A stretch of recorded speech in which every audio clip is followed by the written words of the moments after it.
ഒരു ചെറിയ കാര്യം കേൾക്കുക.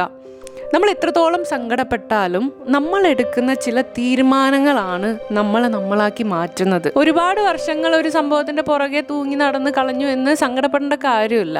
ഒരു റിയലൈസേഷൻ നിങ്ങൾക്ക് കിട്ടിക്കഴിഞ്ഞാൽ ആ ഒരു മൊമെൻ്റ് തൊട്ട് നിങ്ങളുടെ ജീവിതത്തെ വീണ്ടും ഭംഗിയുള്ളതാക്കി മാറ്റാൻ ശ്രമിക്കുകയാണ് വേണ്ടത്. പലപ്പോഴും ഒരു ഫൈനൽ ഡിസിഷനിലേക്ക് എത്തിച്ചേരാനാണ് നമ്മൾ സങ്കടപ്പെടുന്നത്. കാരണം നമ്മുടെ ഹാർട്ട് നമ്മളുടെ മൈൻഡായിട്ട് ഒത്തുപോകുന്നില്ല. അതൊരിക്കലും ഒത്തുപോകില്ല. അതുകൊണ്ട് തന്നെ നമ്മൾ നമ്മുടെ ഹാർട്ടിൻ്റെ വേർഡ്സും കേൾക്കണം, നമ്മുടെ മൈൻഡിന്റെ വേർഡ്സും കേൾക്കണ്ട. നിങ്ങൾ നിങ്ങളുടെ ഇൻറ്റ്യൂഷനെ ഫോളോ ചെയ്യുക. അങ്ങനെ നിങ്ങൾ നിങ്ങളുടെ ഇൻറ്റ്യൂഷനെ ബിലീവ് ചെയ്തിട്ട് ഒരു സ്റ്റെപ്പ് എടുക്കുമ്പോൾ അതിൻ്റെ ഉള്ളിൽ നിങ്ങളുടെ ഹാർട്ടും മൈൻഡൊക്കെ നുഴഞ്ഞു വരും. മൈൻഡ് വന്നിട്ട് നിങ്ങൾ എടുത്ത ഡിസിഷൻ ശരിയല്ല എന്നത് സപ്പോർട്ട് ചെയ്യാൻ വേണ്ടിയിട്ട് ഒരുപാട് എവിഡൻസ് നിരത്തും. അതേപോലെ തന്നെ ഹാർട്ട് നിങ്ങളെ ഇമോഷണലി ബ്ലാക്ക് മെയിൽ ചെയ്യും. ഇവിടെയാണ് നിങ്ങൾക്ക് ക്ലാരിറ്റി, അവയർനെസ് ഒക്കെ വേണ്ടത്. അതെങ്ങനെ വരും എന്ന് പറഞ്ഞാൽ നിങ്ങൾ നിങ്ങളിലായിരിക്കണം. എപ്പോഴും നിങ്ങൾ നിങ്ങളായിരിക്കണം. നിങ്ങൾ നിങ്ങളെ പ്രയോറിറ്റൈസ് ചെയ്യണം.